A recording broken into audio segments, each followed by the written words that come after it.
Hello student, आज આપણે chapter number 14 જૈવિક અણુઓમાં ગ્લુકોઝ વિશે માહિતી ભણીશું। આનથી પહેલાના લેક્ચર્સમાં આપણે કાર્બોહાઈડ્રેટ્સ એટલે શું, કાર્બોહાઈડ્રેટ્સના સૌથી પહેલા મોનોસેકેરાઇડ્સ ગ્લુકોઝની બનાવટ અને એ ક્યાંથી મેળવી શકાય છે એના વિશેની વાત કરી ચૂક્યા છે। હવે આપણે વાત કરીએ એ છે ગ્લુકોઝના બંધારણની। ગ્લુકોઝની અંદર એના અણુસૂત્રની આધારે તમે કહી શકો છો કે ગ્લુકોઝનું અણુસૂત્ર હતું C6H12O6, મતલબ કે એની અંદર 6 કાર્બન છે, 12 હાઇડ્રોજન છે અને 6 ઓક્સિજન છે। પરંતુ આ 6 કાર્બન, 12 હાઇડ્રોજન અને 6 ઓક્સિજન એકબીજા સાથે કેવી રીતે જોડાયેલા છે, ગ્લુકોઝ કયા કયા ક્રિયાશીલ સમૂહ ધરાવે છે, આ બધી માહિતી મેળવવા માટે વૈજ્ઞાનિકોએ અલગ અલગ પ્રક્રિયાઓ કરી। ગ્લુકોઝનું બંધારણ મેળવવા માટે આપણી પાસે 5 પ્રકારની પ્રક્રિયાઓ છે જે વૈજ્ઞાનિકોએ કરી હતી અને જેના આધારે ગ્લુકોઝનું બંધારણ મેળવવામાં આવ્યું। સૌથી પહેલો જે મુદ્દો છે એ તો એનું અણુસૂત્ર જ આવી ગયું। તમને જો થિયરી એટલે કે એનો સવાલ પૂછાય છે કે ગ્લુકોઝનું બંધારણ પુરવાર કરતા મુદ્દાઓ લખો અથવા તો ગ્લુકોઝનું બંધારણ કેવી રીતે સાબિત થયું, તો એના આ 6 મુદ્દાઓ તમારે લખવાના થાય, જેનામાં સૌથી પહેલો મુદ્દો આવશે એનું અણુસૂત્ર C6H12O6। એના પછી એની રાસાયણિક પ્રક્રિયાઓ વિશે તમારે વાત કરવાની છે। દરેક 5 પ્રકારની પ્રક્રિયાઓ ગ્લુકોઝ દ્વારા કરવામાં આવી, એટલે કે ગ્લુકોઝ સાથે કરવામાં આવી, જેના આધારે એની અંદર રહેલા બંધારણની માહિતી આપણને મળે। એનામાં સૌથી પહેલી પ્રક્રિયાની વાત કરીએ તો ગ્લુકોઝને હાઇડ્રોજન આયોડાઇડ મતલબ કે HI સાથે લાંબા સમય સુધી ગરમ કરવામાં આવ્યું, તો એનામાંથી નિપજ તરીકે શું મળ્યું? નોર્મલ હેક્સેન। સામાન્ય રીતે આ જ પ્રક્રિયામાં હું ધારી લઉં કે ગ્લુકોઝનું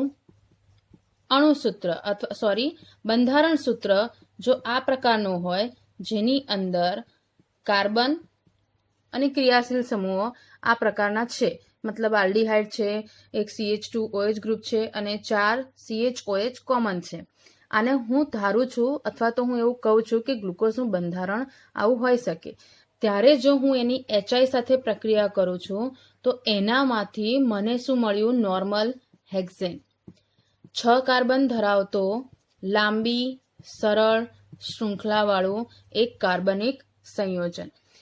આ માહિતી અથવા તો જે આ પ્રક્રિયા થઈ એના ઉપરથી સાબિત થયું કે ગ્લુકોઝ પાસે 6 કાર્બન એક લાંબી સરળ શૃંખલામાં જોડાયેલા છે,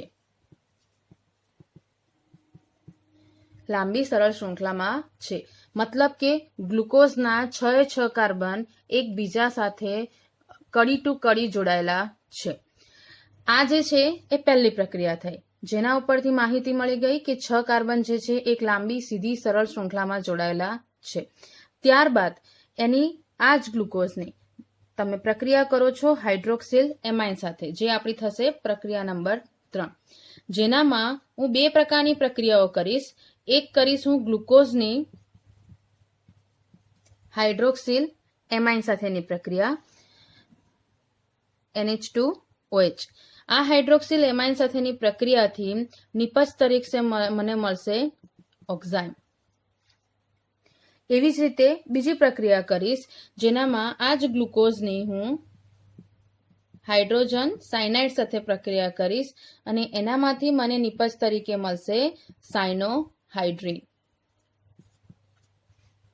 આ 2 પ્રકારની પ્રક્રિયાઓ જે કરી એ 2 પ્રક્રિયાઓને જો હું આ જ બંધારણના આધારે જો લખું કે સપોઝ કે મારી પાસે ગ્લુકોઝનું સૂત્ર છે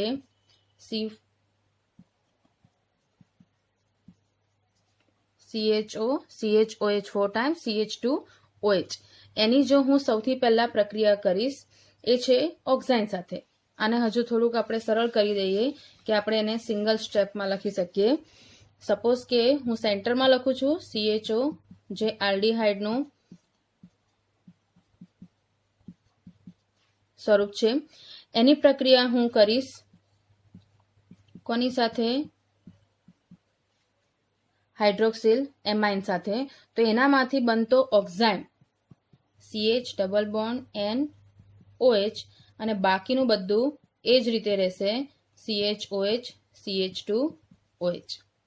મને આ શું નિપજ મળી છે? ઓક્ઝાઇમ, જે સૂચવે છે જેમ કે CH ડબલ બોન્ડ NOH. અહીંયા તમે દેખી શકો છો કે પ્રક્રિયા જે થઈ છે એ ફક્ત આ જ ક્રિયાશીલ સમૂહમાં થઈ છે, બાકીની કોઈ વસ્તુઓ સાથે છેડખાણી થઈ નથી. એવી જ રીતે જો હું હાઇડ્રોજન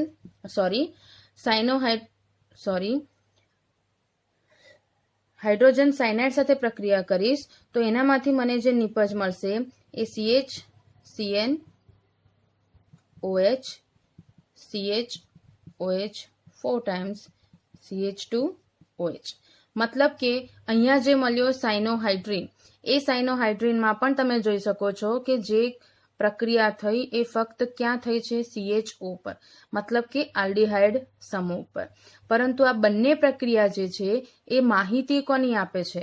એટલે કે ઓક્ઝાઇમ અને સાયનોહાઇડ્રીન જે બન્યા એ ખરેખર માહિતી આપે છે કાર્બોનિલ ગ્રુપની. એટલે આ બે પ્રક્રિયાઓ ઉપરથી તમે એવું કહી શકો છો કે ગ્લુકોઝ જે છે એ ગ્લુકોઝમાં કાર્બોનિલ સમૂહ હાજર હોવો જોઈએ.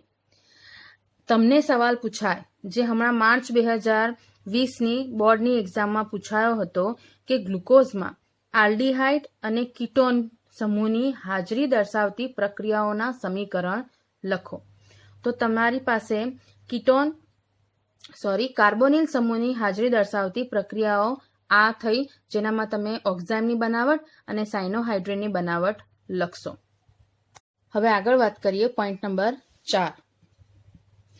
હવે જો હું ગ્લુકોઝની પ્રક્રિયા કરીશ બ્રોમિન જળ સાથે. બ્રોમિન જળ એક મંદ ઓક્સિડેશન કરતા પદાર્થ છે. એની સાથે જ્યારે હું ગ્લુકોઝની પ્રક્રિયા કરું છું ત્યારે એનામાંથી મને કાર્બોક્સિલિક એસિડ સમૂહ ધરાવતો 6 કાર્બન વાળું સંયોજન મળે છે, જેને કહેવાય છે ગ્લુકોનિક એસિડ.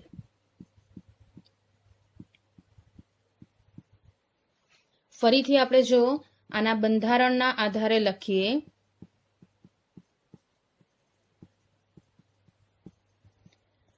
તો આ ગ્લુકોઝની જો હું બ્રોમિન જળ સાથે પ્રક્રિયા કરું છું તો મને નિપજ તરીકે શું મળશે? ગ્લુકોનિક એસિડ. આ પ્રક્રિયામાં પણ તમે જોઈ શકો છો કે આલ્ડીહાઇડ સમૂહ એટલે કે CHO સમૂહનું રૂપાંતર શામાં થઈ ગયું છે? COOH ગ્રુપમાં. પ્રક્રિયા થઈ CHO ગ્રુપ સાથે અને એનું રૂપાંતર થઈ ગયું COOH સાથે. પ્રક્રિયા કઈ થઈ? ઓક્સિડેશનની પ્રક્રિયા થઈ. આ માહિતી સૂચવે છે કે, અથવા તો તમે બીજી રીતે કહી શકો છો કે નિપજમાં એસિડ ક્રિયાશીલ સમૂહ મળવાના કારણે કહેવાય કે પ્રક્રિયકમાં આલ્ડીહાઇડ સમૂહ હાજર હોવો જોઈએ. આપણે સમજીએ છીએ કે ગ્લુકોઝમાં કયું બંધારણ છે, એટલે કે ગ્લુકોઝની અંદર કયા ક્રિયાશીલ સમૂહ હોવા જોઈએ અથવા તો હાજર છે. તો એ માહિતી આપણને ક્યાંથી મળશે? કે જે પ્રક્રિયા થઈ રહી છે એનામાં જે નિપજ બની એ નિપજ ઉપરથી તમારે અંદાજો લગાડવાનો છે કે એનામાં કયો ક્રિયાશીલ સમૂહ હાજર હશે.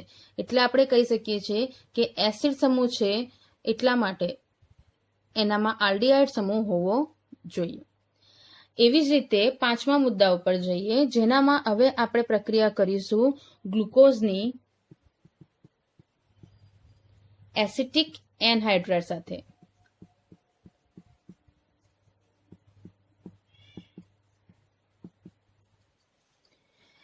એસિટિક એનહાઇડ્રાઇડ સાથે પ્રક્રિયા કરો છો તો એનામાંથી નિપજ તરીકે આપણને મળશે પેન્ટા એસિટેટ.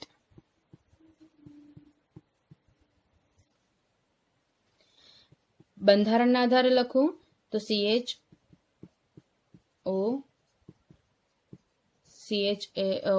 4 times. એની હું પ્રક્રિયા કરીશ એસિટિક એનહાઇડ્રાઇડ સાથે.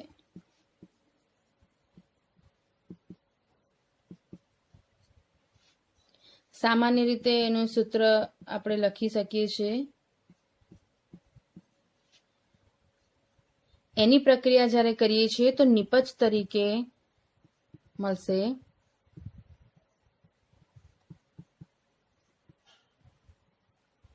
આ 4 ટાઈમ્સ અને અહીંયા મળી જશે CH2O CO CH3.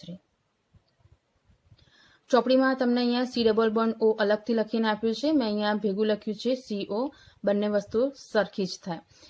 આ જે પેન્ટા એસિટેટ મળ્યું જે દર્શાવે છે કે ગ્લુકોઝની જ્યારે એસિટિક એનહાઇડ્રાઇડ સાથે પ્રક્રિયા કરશો તો તમારી પાસે 5 એસિટેટના અણુ, 4 આ થયા અને આ એક થયું, 5 એસિટેટના અણુઓ 5 કાર્બન સાથે જોડાયેલા છે, જેનો મતલબ આ પ્રક્રિયા દર્શાવે છે કે ગ્લુકોઝમાં 5 OH સમૂહ હાજર હોવા જોઈએ. 5 OH સમૂહ હાજર હોવા જોઈએ અને એ પણ ક્યાં હોવા જોઈએ હાજર? દરેક અલગ અલગ કાર્બન ઉપર. આ 5 OH સમૂહ કોઈ પણ 2 કાર્બન કે 1 કાર્બન ઉપર ગોઠવાયેલા નથી, પરંતુ 5 અલગ અલગ કાર્બન ઉપર ગોઠવાયેલા છે, જેનું કારણ છે ગ્લુકોઝ જે છે એ સ્થાયી અણુ છે. ગ્લુકોઝ સ્થાયી અણુ છે, અથવા તો તમે કહી શકો છો કે સ્થાયી બંધારણ ધરાવે છે. આ જે સ્થાયિત્વ જે છે એના માટે જવાબદાર જ વસ્તુ આ છે કે એનામાં 5 OH સમૂહ જે છે એ 5 અલગ અલગ કાર્બન પર જોડાયેલા હોવા જોઈએ. આમ એસિટિક એનહાઇડ્રાઇડ સાથેની પ્રક્રિયાથી આપણને શું માહિતી મળશે કે ગ્લુકોઝમાં 5 OH ક્રિયાશીલ સમૂહ છે અને એ પણ અલગ અલગ કાર્બન ઉપર ગોઠવાયેલા છે. આનાથી આગળની વાત કરીએ તો આપણે સૌથી છેલ્લો મુદ્દો લઈએ, એટલે કે છઠ્ઠો મુદ્દો, જેનામાં હમણાં સુધી જે માહિતી મળી છે એને આપણે અંતિમ સ્ટેપ સુધી લઈ જઈએ. સામાન્ય રીતે વાત કરીએ તો ગ્લુકોઝ, છઠ્ઠો મુદ્દો. હવે હું પ્રક્રિયા કરીશ ગ્લુકોઝ અને ગ્લુકોનિક એસિડની. આ બે પ્રક્રિયા આપણે અહીંયા એક સાથે લેવાની છે, જેનામાં જો હું સૌથી પહેલા વાત કરું, આ બંનેની પ્રક્રિયા કરવાની છે એક જ, એ છે ઓક્સિડેશન. ગ્લુકોઝની અને ગ્લુકોનિક એસિડની જો હું ઓક્સિડેશન પ્રોસેસ કરું છું અને એનામાં પણ કોની હાજરીમાં લઈશું, એ છે મંદ નાઇટ્રિક એસિડ, મંદ HNO3. એની હાજરીમાં જો હું ગ્લુકોઝ અને ગ્લુકોનિક એસિડની ઓક્સિડેશન કરીશ તો મને નિપજ જે છે એ સેમ મળશે, એ છે સેકેરિક એસિડ. સેકેરિક એસિડ જે છે એ ડાયકાર્બોક્સિલિક એસિડ છે. મતલબ કે એની અંદર 2 COOH ગ્રુપ રહેલા છે. 2 COOH ગ્રુપ રહેલા છે. આ જે છે સેકેરિક એસિડ, એને જો આપણે સમીકરણના હિસાબે લખીએ તો સાદું simple CHO CHOH 4 times CH2OH. આ શું છે? ગ્લુકોઝ. એની હું ઓક્સિડેશન પ્રોસેસ કરીશ કોની હાજરીમાં? મંદ HNO3 ની હાજરીમાં, તો મને નિપજ તરીકે મળશે સેકેરિક એસિડ, જેનામાં COOH. 2 જગ્યાએ તમને COOH ગ્રુપ જોવા મળશે. આ જ પ્રક્રિયા જો હું ગ્લુકોનિક એસિડ સાથે કરું છું, ગ્લુકોનિક એસિડનું બંધારણ આપણે આગળના મુદ્દાઓમાં જોયું, જેનામાં એક જગ્યાએ COOH ગ્રુપ છે અને બીજી જગ્યાએ CH2OH ગ્રુપ છે. સેમ પ્રક્રિયા થશે, ઓક્સિડેશન મંદ HNO3 ની હાજરીમાં. તો આ થયું તમારું ગ્લુકોનિક એસિડ, આ થયું તમારું સેકેરિક એસિડ. મતલબ કે જ્યારે ગ્લુકોઝ અથવા તો ગ્લુકોનિક એસિડ એ બંનેની જો ઓક્સિડેશન પ્રોસેસ કરો છો તો નિપજ તરીકે આપણને શું મળી જાય છે? સેકેરિક એસિડ. અહીંયા જોવા જેવી વસ્તુ છે કે જો આલ્ડીહાઇડ લેશો, એનું ઓક્સિડેશન કરશો તો એસિડ મળશે, અને બીજું છે એ છે પ્રાથમિક આલ્કોહોલ, એનું પણ ઓક્સિડેશન કરશો તો તમને શું મળશે? એસિડ. મતલબ કે આ ક્રિયાશીલ સમૂહ ગ્લુકોનિક એસિડમાં તો COOH જ ગ્રુપ છે એટલે એનું કોઈ કન્વર્ઝન નહીં થાય, પરંતુ ગ્લુકોઝની જો વાત કરીએ તો એમાં આલ્ડીહાઇડ અને પ્રાથમિક આલ્કોહોલ એ બંનેનું ઓક્સિડેશન થયું. પ્રાથમિક આલ્કોહોલની વાત કરીએ તો એવો હાઇડ્રોક્સિલ ગ્રુપ અથવા તો એવો OH એ કાર્બન સાથે જોડાયેલો હોય જે બીજા એક જ કાર્બન સાથે જોડાય તો એને શું કહીશું આપણે?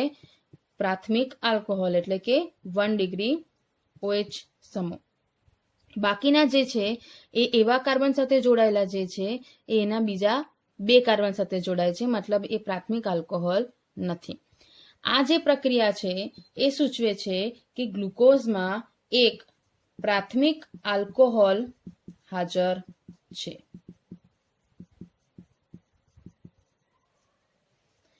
આ જે 6 પ્રક્રિયાઓ થઈ, 6 મુદ્દા થયા અને 5 પ્રક્રિયાઓ થઈ જે દર્શાવે છે કે ગ્લુકોઝની અંદર કયા કયા ક્રિયાશીલ સમૂહો હાજર છે, એમની અંદર એ લોકોની ગોઠવણ કેવી રીતે થાય છે એની વાત કરીએ. આ બધા મુદ્દાઓને જો હું ભેગા કરું તો એના ઉપરથી આપણને જે ગ્લુકોઝનું બંધારણ મળે છે એની જો વાત કરીએ તો સૌથી પહેલું તો માહિતી મળી હતી કે ગ્લુકોઝ જે છે એનામાં 6 કાર્બન જે છે એક સીધી સરળ શૃંખલામાં જોડાયેલા છે. આ 6 કાર્બનની શૃંખલા જે છે એ સીધી જ છે, એટલે હું એને આવી રીતે ઊભી રીતે લખું છું. એ દરેકની અંદરની હવે આપણે માહિતી મેળવીએ.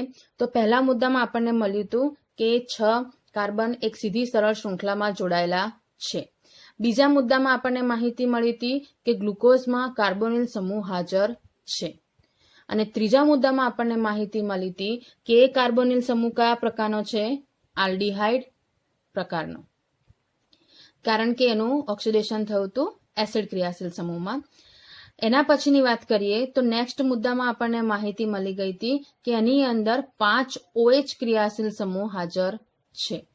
આ 5 OH ક્રિયાશીલ સમૂહોને જો હું ગોઠવું તો હમણાં હું એને એક જ પ્રમાણમાં લખું છું, પછી હું એને જરા સેટ કરીશ.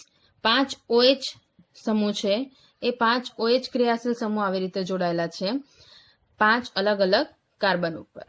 અને છેલ્લા મુદ્દામાં આપણને માહિતી મળી કે એ ગ્લુકોઝમાં એક પ્રાથમિક આલ્કોહોલ પણ છે. હવે જો હું આ કાર્બનની વેલેન્સીને કમ્પ્લીટ કરું તો આ દરેક કાર્બન ઉપર એક હાઇડ્રોજન પણ જોડાયેલો છે.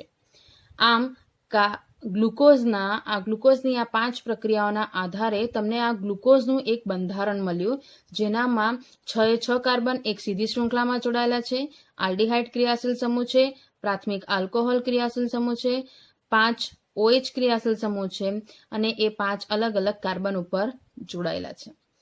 પણ જો વાત કરીએ તો ફિશર નામના વૈજ્ઞાનિકે જેણે આ પ્રક્રિયા ઉપર કામ કર્યું હતું એણે પોતાનું એક બંધારણ આપ્યું અને પોતાના એક બંધારણમાં એને જે ગ્લુકોઝનું બંધારણ આપ્યું એનામાં માઇનર ચેન્જ છે, એ છે આટલો: CH2 CH CHOH H COH H COH H CHOH CHO.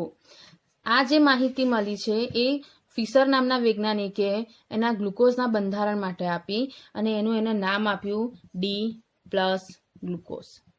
સામાન્ય રીતે ગ્લુકોઝ જે છે એ D+ ગ્લુકોઝના નામથી ઓળખાય છે. ડી ની વાત કરીએ તો એ ડી નામ એટલા માટે આવ્યું કે છેલ્લો જે કિરાલ કાર્બન હોય, હવે છેલ્લા જો કિરાલ કાર્બનની વાત કરીએ તો સામાન્ય રીતે કિરાલ શબ્દ આપણે પહેલા પણ ભણી ચૂક્યા છે.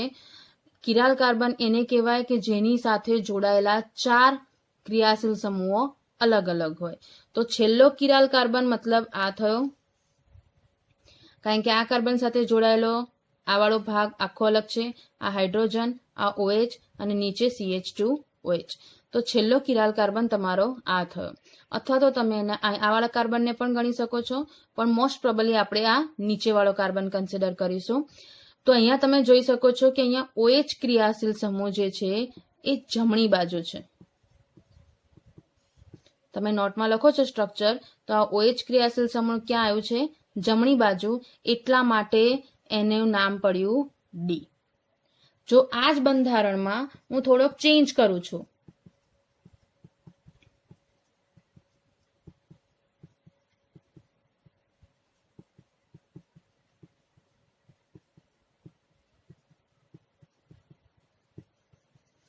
તમને ચેન્જ દેખાઈ ચૂક્યો હશે કે છેલ્લો જે કાર્બન છે એનામાં મેં OH નું સ્થાન બદલી કાઢ્યું છે અને એ OH નું સ્થાન હવે કઈ બાજુ આવી ગયું?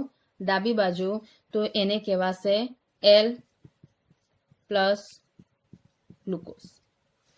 આમ ફિશરે બે પ્રકારના એક રીતે કહી શકો છો કે એના પ્રતિબિંબ સમઘટકો છે, કારણ કે એનામાં એક જ કાર્બન ઉપરના હાઇડ્રોજન અને OH ક્રિયાશીલ સમૂહનું સ્થાન બદલાયેલું છે, પરંતુ એમના ડાબી અને જમણી બાજુ હોવાના કારણે એમના બે અલગ અલગ નામ આપવામાં આવ્યા, D પ્લસ ગ્લુકોઝ અને L પ્લસ ગ્લુકોઝ. ડી એ રિપ્રેઝન્ટ કરે છે કે OH ક્રિયાશીલ સમૂહ જમણી બાજુ છે અને L જે રિપ્રેઝન્ટ કરે છે કે OH ક્રિયાશીલ સમૂહ ડાબી બાજુ છે.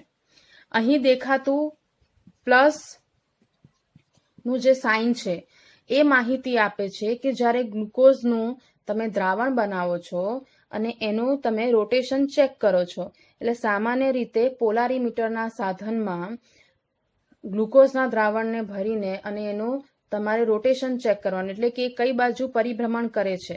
આ પ્રોસેસ થોડી ડિટેલ છે, એ આપણે બીજા ચેપ્ટરની થિયરીમાં ભણીશું. હમણાં માટે હું તમને ખાલી એની માહિતી આપી દઉં છું કે આ પ્લસ સાઇન જે છે એ દર્શાવે છે કે આ રોટેશન જે છે એ ક્લોકવાઇઝ થયું છે એવું કહેવાય, જેને આપણે સ્મોલ ડી અને સ્મોલ એલ તરીકે પણ રિપ્રેઝન્ટ કરીશું.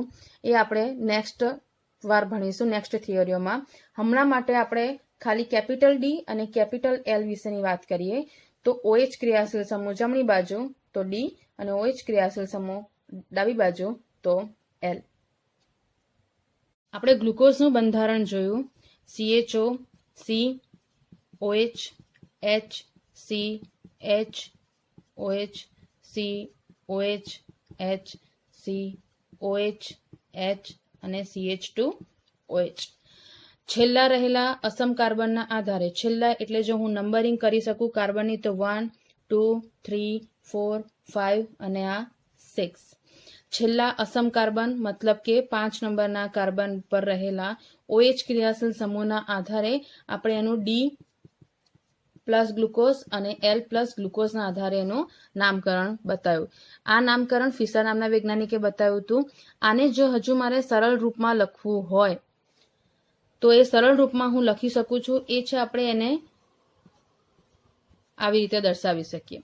આ જે 4 પોઈન્ટ્સ બતાવે છે એ દરેક જે પોઈન્ટ્સ જ્યાં ટચ થાય છે એ બધા શું છે?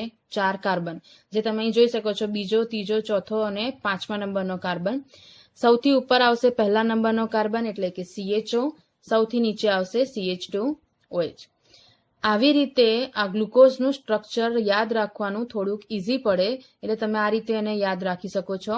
તો આપણે પહેલા શું કરીશું? 4 આડી લાઈનો બનાવી દેવાની, બરાબર છે. સૌથી ઉપર લખીશું CHO, નીચે શું લખીશું? CH2OH. હવે તમારે એને વારાફરતી બોલતું જવાનું. શરૂઆત કરીશું સૌથી નીચેના કાર્બન એટલે કે 6થા નંબરના કાર્બનથી. બોલવાનું H, OH, H, OH. ફરી ઊંધું બોલવાનું OH, H અને ફરી ઊંધું H, OH. આવી રીતે જો બોલીને તમે સ્ટ્રક્ચર્સ યાદ રાખશો તો એ તમારા માટે ઇઝી પડશે. આ સ્ટ્રક્ચર આપણે લખ્યું D પ્લસ ગ્લુકોઝનું, જેનામાં 5મા નંબરના કાર્બન ઉપરનો OH જમણી બાજુ હતો. સેમ રીતે જો મારે L પ્લસ ગ્લુકોઝનું બંધારણ લખવું હોય તો હું ફરીથી એવી રીતે જ કરીશ. મેં 4 લીટી બનાવી દીધી, CHO અને CH2OH બનાવ્યા. હવે હું લખીશ આપણે લખીએ છીએ અહીંયા L સ્ટ્રક્ચરનું, એટલે શું થઈ જશે? OH, H, H, OH, OH, H, H, OH. આ બંધારણ બતાવે છે કે એનામાં OH ક્રિયાશીલ સમૂહ ડાબી બાજુ ગોઠવાયેલો છે, એ બી 5મા નંબરના કાર્બન ઉપરનું. સામાન્ય રીતે કોઈ પણ રાસાયણિક પ્રક્રિયાઓ જે ગ્લુકોઝની આપણે આનાથી આગળ ભણીશું એ દરેકમાં હવેથી સ્ટ્રક્ચર આવી રીતે લખાશે. આ ફિશરનો સ્ટ્રક્ચર્સ કહેવાય છે. આના પછી બીજા સ્ટ્રક્ચર્સ આવશે, એટલા માટે પર્ટિક્યુલર તમારે નામથી યાદ રાખવું પડશે કે આ કયા વૈજ્ઞાનિકે આપ્યા હતા. આ જે માહિતી છે ફિશરે એને ગ્લુકોઝ જેવા જ બીજા અસમ કાર્બન ધરાવતા સંયોજન સાથે પણ કમ્પેર કરી, જેનામાં એને D અને L નામ આપ્યા. જેનામાં ઉદાહરણ તરીકે લઈએ ગ્લિસરાલ્ડીહાઇડ. ગ્લિસરાલ્ડીહાઇડની વાત કરીએ તો હું આ જ રીતે સ્ટ્રક્ચર લખું તો HOH અને નીચે આવી જશે CH2OH. આ 3 કાર્બન ધરાવતો આ આલ્ડીહાઇડ છે, જેની અંદર સેકન્ડ નંબરના કાર્બન એટલે કે જે અસમ કાર્બન થયું, જેમ આપણે વાત કરી એને કિરાલ કાર્બન પણ કહી શકાશે, કારણ કે આ જે કાર્બન છે એની ચારે ચાર જે જોડાણ થયેલા છે ચારે ચાર અલગ છે, તો એને તમે અસમ કાર્બન અથવા તો તમે એને કિરાલ કાર્બન પણ કહી શકો છો. અસમ કાર્બન અથવા તો કિરાલ કાર્બન પણ કહી શકાય. આ જે ગ્લિસરાલ્ડીહાઇડ છે એને પણ એને નામ આપ્યું ડી પ્લસ ગ્લિસરાલ્ડીહાઇડ. એવી જ રીતે એનું જો સમઘટક પ્રતિબિંબ લઉં તો એ CHO, એનામાં OH નું સ્થાન ડાબી બાજુ જતું રહેશે અને એ સ્ટ્રક્ચર તમારું કયા પ્રકારનું થઈ જશે? L પ્લસ તરીકેનું. એને એ પ્લસ નહીં પરંતુ એનું બીજું જ અપોઝિટ ઉદાહરણ પણ કન્સિડર કર્યું, એ છે L માઇનસ. જેમ પ્લસ માટે મેં કીધું કે ક્લોકવાઇઝ રોટેશન થઈ શકે છે, એવી રીતે માઇનસ માટે કહી શકાય કે એન્ટી ક્લોકવાઇઝ રોટેશન દર્શાવે છે. આ માહિતી સામાન્ય રીતે ખાલી દર્શાવે છે કે ફિશર નામના વૈજ્ઞાનિકે ગ્લુકોઝનું ડી અને એલ પ્રકારનું બંધારણ ગ્લિસરાલ્ડીહાઇડ જેવા બીજા સંયોજન સાથે પણ કમ્પેર કર્યું છે. સામાન્ય રીતે જ્યારે પણ આલ્ડીહાઇડ સમૂહ લખો છો, આ આલ્ડીહાઇડ સમૂહ એ શું છે? બીજું કશું નથી, વધુ ઓક્સિડેશન પામેલો કાર્બન છે. કાર્બન ઉપર એને દર્શાવવામાં આવે છે, મતલબ કે સૌથી ટોપ ઉપર. અને આલ્ડીહાઇડ આગળ પણ જ્યારે ઓર્ગેનિક સંયોજનોના ચેપ્ટર્સ ભણશો ત્યારે જોશો કે એની પ્રબળતાના આધારે એને ફર્સ્ટ નંબર કન્સિડર કરવામાં આવે, એટલા માટે એ સૌથી ટોપ ઉપર લખવામાં આવે છે અને CH2OH સૌથી નીચે લખવામાં આવે છે. આમ અહીંયા આપણે ગ્લુકોઝના બંધારણ વિશેની સંપૂર્ણ વાત કરી લીધી. અહીંયા ગ્લુકોઝના બંધારણને સાબિત કરતી 5 પ્રક્રિયાઓ જે છે એ 5 પ્રક્રિયાઓ એક સાથે પણ પૂછાઈ શકે છે અથવા તો અલગ અલગ પણ પૂછાઈ શકે છે. તમારે ખાલી ધ્યાન રાખવાનું છે કે તમને પૂછ્યું શું છે. તમને જો પૂછવામાં આવે કે આલ્ડીહાઇડ સમૂહની સાબિત કરતી પ્રક્રિયાઓ લખો, તો તમારે લખવામાં આવશે કઈ પ્રક્રિયા લખીશું આપણે? Br2 જળવાળી. જો તમને એવું પૂછવામાં આવે છે કે ગ્લુકોઝની અંદર પ્રાથમિક આલ્કોહોલ હાજર છે એ દર્શાવતી પ્રક્રિયા લખો, તો કયો મુદ્દો લખીશું આપણે? મુદ્દા નંબર 6. જો સવાલ હોય કે 6 કાર્બન એક લાંબી શૃંખલામાં જોડાયેલા છે, એને સાબિત કરતી પ્રક્રિયા લખશો, તો આપણે લખીશું મુદ્દા નંબર 2. આમ આ 6 પ્રક્રિયાઓ તમે યાદ રાખી લેવાની, જેનામાં 5 પ્રક્રિયા છે અને એક અણુસૂત્ર છે. આ 6 મુદ્દાઓ એક સાથે પણ પૂછાઈ શકે છે અથવા તો 2 માર્કના સવાલમાં અલગ અલગ પોઈન્ટ્સ પણ પૂછાઈ શકે.